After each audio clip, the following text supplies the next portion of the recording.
We'll actually tee off first thing tomorrow morning at the Country Club in Brookline, Massachusetts.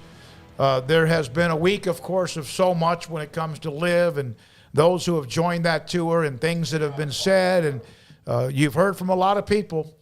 We saw the end of that tournament up in Canada. What an ending with Rory McIlroy along with Tony Finau and also, of course, Justin Thomas. And it has been an interesting week, no doubt, but they're actually going to tee it up and play golf starting tomorrow morning. And Rob Bolton with us, a PGA Tour analyst, columnist, also fantasy when it comes to who he thinks are the right picks going into the tournament. Rob, thanks for your time. And we're not going to make picks because we're wasting our time. So let's get to Let's get to this. Has this been one of the most bizarre, drama-filled weeks on the PGA Tour before a shot's even hit you've seen? It's up there, isn't it, guys? I'll use the word intriguing. I keep going back to that in the last 3 or 4 days. It's intriguing. You know, that kind of leaves an opportunity to be positive about it, I think. No matter where you come down on it personally, we're learning about the business side, aren't we? Mm-hmm. And it's, hey, any industry has a cutthroat element to it, and there's an ugly side to it. And that includes golf at the highest level. I think it's fair to say that for most intents and purposes over time, the PGA Tour has not been embroiled in something like this. Well, certainly not like this, but something that's required sort of the deft touch and the patience that is currently, on display right in front of us. So it's intriguing. I'll leave it there. It's a course with a lot of... I mean, look, the tournament's in Boston. The fans are going to be there. It's going to be must-see television, right? Oh, I think so. And then Boston fans can be a little bit rowdy, not quite New York, but let me, the history of the tournament, or the club, obviously, the course with the 99 Ryder Cup, the famous Ben Crenshaw. I have a pretty good feeling about this. The Justin Leonard putt from way back that went up a big slope and went in, and everyone went nuts. And really, the Ryder Cup was already explosive at the time. Is this a course it doesn't matter if you're a bomber or not? It seems like the U.S. Open recently, bombers have won. Yeah, this is not that. The course is a little over 7,200 yards, par 72, par 5. Certainly, length off the tee will define many of the contenders and probably the winner, because that's what most guys are doing these days. But it's not necessarily a track that, I mean, unless the guy is absolutely striping it, he'll deserve to win. But this isn't Winged Foot, where Bryson DeChambeau really overpowered the place. This isn't that at all, and you got to hand it to what he did that week, given how he transformed his body. That's, he's the unicorn in that discussion. But this week, strength from tee to green, it's kind of the quintessential way to win a U.S. Open, but it's not the penal. I mean, it's not the penal 4 over par is going to win type of week. Gil Hansen, Jim Wagner have done a marvelous job in the restoration. We saw their restoration skills on display at Southern Hills a month ago, and we had a fair and rightful winner and championship, and we saw how the course can be penal if you don't golf your ball, and we also saw how it can reward you and benefit you really when others go sideways, as long as you keep your ball in play. So one of the swing thoughts or play thoughts from my standpoint this week is, and let the others make the mistakes. Keep the ball, play boring golf, and you're gonna have a chance come Sunday, guys.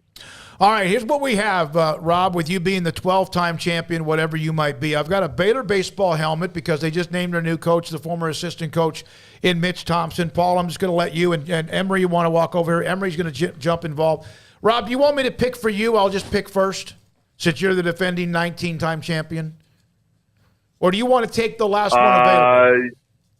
Hey, man, whatever you guys want to do, I'm in. All right, whatever. You guys go ahead. Paul, you pick. All right. So this is my pick Craig, right here. you pick. All right. Emery, you pick. And then there's Paul, you pick for Rob. Okay. And whatever left is for me. I have no idea, and it doesn't matter because none of us, every player you take has to make the cut to get a chance, even if you have the first, second, and third golfers. I'm number 3. Craig? Number 1. Craig gets the top pick. Paul? I'm number 5. Oh, Rob Bolton's number? And he is number 4. All right, and so Emery, you're number 2. All right, it doesn't matter, but we'll try this anyway. So, here we go. Love your confidence. Craig Smoak with the number 1 overall pick. Never had that before. I'm going to go Scotty Scheffler. Scotty Scheffler, who missed the cut at the PGA, but seemed like he's trying to get his game back together. Emery, number 2. I'm gonna go with John Rahm. John Rahm, the defending champion from Torrey Pines. I will take Rory McIlroy. Rob. Picking 4th overall, and the number 1 in my power rankings is sitting there. So I think you guys are conspiring. I got to take him anyway. Justin Thomas. Yeah, coming off a hell of a tournament, great finish in Canada. All right, Paul, you get 2 picks. All right, I'll take Sam Burns and Xander Schauffele. Has a great history, does he not, in his Open appearances, Rob? Yeah, I mean, Schauffele, big stage performer, just needs that win to get everybody off his back, including the monkey. That's been the problem. Well, there's the top 6 right off the top there. So, again, I'm focusing on making the cut, and I'll pick the guy who was off my board at the PGA who made the cut and delivered for me on the weekend, Shane Lowry. Very nice. He also is he not in the group with Oosthuizen and Phil? Ooh, good question. I don't know. I think he might be in that group with. And if anyone can handle that, I think it might be him. He's a pretty tough dude. Okay, I'm the next pick. I will take. I'm going to take Zalatoris. And I looked it up real quick. Yes, you're right. Mickelson, Oosthuizen, and Lowry. Yeah. I'll take Zalatoris. And number 2 pick, Emery, back to you. I'm going to go with Rory.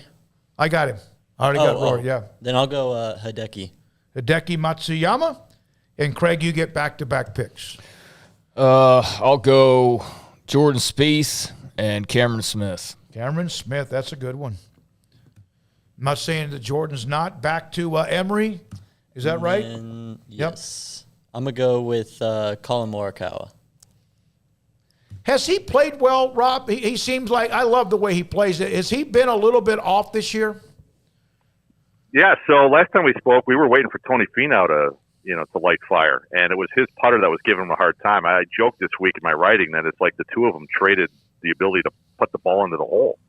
Because Morikawa's really been struggling on the green. So Finau's been filling it up, and Morikawa hasn't. But this week, because ball striking is so important, and because the greens are small, that benefits average to bad putters, and because the greens are unfamiliar, that multiplies the advantage for the guys that strike from tee to green. So Morikawa should have a good week. I hit the next pick, and I will take Brooks Koepka. Back to you, Rob. Okay. Yeah. I don't know, Craig. You always fall in with these guys. I really feel like I need to stop analyzing your team. I don't know how you do it. I mean, those guys could have been 1, 2, 3 in my power rankings. No one would have. Which means I'll miss the cut. No one would have argued. I'm like your least favorite friend because I keep talking high about you. And then, yeah. Anyway, I digress. Let's go with. He has not performed well in the majors, but I'm going to take. It doesn't feel like a risk, but just analytically, based on his record in the majors, it is. So let's take a quote-unquote risk with Patrick Cantlay. All right, Patrick Cantlay, okay. Paul Catalina, you got back-to-back your 3rd and 4th picks. Okay, I will take Tony Finau. All right. And I will take, since you took Brooks Koepka, I will take Daniel Berger, go Knowles. Oh, so you still get a Knoll. Yes. All right. Back to you quickly, Rob. Not quickly, but you're back to you. Sunjay M. going off the board. Let's have some fun. All right. Not that I'm already having fun. Then to me, I will take Fitzpatrick. Yep. And now Emery. I think I'm going to go with Abraham Answer. And Craig's the last pick. All right, I'm Got trying to to start figure. with letter S, Craig. I'm trying to figure out who's still available. There's a lot of picks that have been made so far. Let's see here. Let's see. DJ's been picked, right? No. Boy, that'll be. Craig's going to live with us. Yeah. Yeah, that's. I don't know. Max Homa's been picked. No, he is not. He All won right, a I'll take couple 2 or him. 3 weeks ago. All right, Max Homa. All right, Rob, fire away. Truth serum time. Yeah, so, I have the best team, full stop. Isn't that the way That's how it's been. it's been Does it? going? You probably do, yes. Yeah. No. So I was thinking about this because I do much better job drafting than I do analyzing who has the best draft. And it reminded me, somebody who asked me back in the February or something like, hey, when was the last time all 15 or 20 of my power rankings actually made a cut? So I did a little digging. I actually went back to try to find the last time that happened. I couldn't. Went like 3 years back. I'm like, that's enough. I've gone, like, it doesn't happen. Sure enough, at the API, all 15 made the cut. It just never happens. And so we have a draft like this, and there's going to be at least one of these guys we know. What with the Masters last year, none of us, had all 4 guys make it. So it happens. So we got to do our best. But the course is going to win. None of us drafted the country club. Yeah. Silly us. That's what we should have done, because the course is going to win. It's going to be a beautiful week. The weather's going to be okay. Wind's going to blow a little bit, but that's fine too. And the USGA should do a nice job at the whole locations.